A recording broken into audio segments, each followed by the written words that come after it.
Well, scope 1 are direct emissions associated to the company, the operation of your facilities, and that means emissions that you can control. Scope 2 is indirect emissions, but associated also to your operations, so are emissions that you also can control. So Scope 2 are absolutely integrated with your own operations. Scope 3 are also indirect emissions, but the rest of indirect categories, the rest of the indirect emissions that appear in the value chain of the oil and the natural gas. Well, Scope 3 is a very complex issue because, as I mentioned, I think Scope 3 has 15 different categories to take into account. But for our sector, the most important one is the category 11, that is the emission associated with the use of our products. So category 11 is, I don't know, depending on the company, but around 95% of the Scope 3.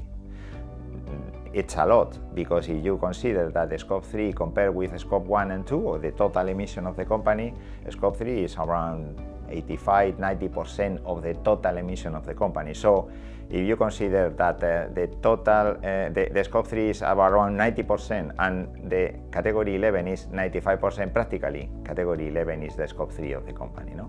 So focus on this Scope 3 category 11 and also without avoid the Scope 1 and 2, because are our own emissions, the emissions that we control in our operations. I think there are at least four different decarbonization levers that we can manage in order to decarbonize the company. First one is to decarbonize our Scope 1 and 2 operations, I mean upstream, downstream, everything. And for that reason, we need to use energy efficiency measures, we need to use electrification of process, we need to reduce as much as possible our methane emission and reduce as much as possible our flaring. So with these ideas, we can reduce the Scope 1 and 2 emissions in the first pillar.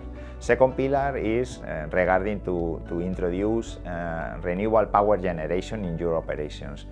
In that case, renewable power operation and electric mobility can help you in order to reduce Scope 3 emissions from natural gas, or focus on electricity, for example, or Scope 3 emission associated to oil products for transport, for example. No? The third pillar is the renewable fuels. In renewable fuels, we can consider advanced biofuels. That means biofuels that are not associated to the human food consumption. And consider this advanced biofuel, synthetic fuels, hydrogen and biogas. All these renewable fuels can substitute or can decarbonize the transportation fuels that we are providing now. So this is another way to reduce in certain way the Scope 3 of the oil products. And finally, there are a fourth pillar, that is the carbon capture. And when I say carbon capture, I mention not only technological carbon capture, but also natural climate solutions. So in the technological, we can see carbon capture and storage, or DACs, or many other technologies that can be in this silo. But we also consider natural climate solution as a way to capture CO2 from the atmosphere. No?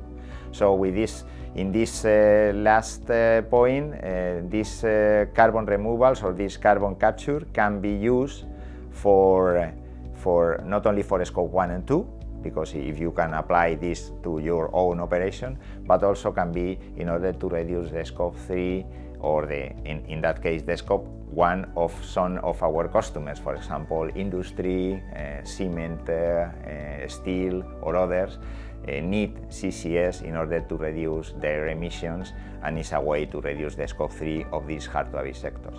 I think the IPCA guidance, we are now updating this IPCA guidance in collaboration with API, because it's a publication with these two parties. But I think it's quite useful for all of us because try to introduce well the way that we have into account the accountability of these different 15 different categories of the Scope 3. So give us the opportunity that all the companies can share the same methods, the same methodology in order to take into account the emissions for every category of the Scope 3, and at the same time give us the opportunity to show what are the most and the less important categories inside the Scope 3 emissions.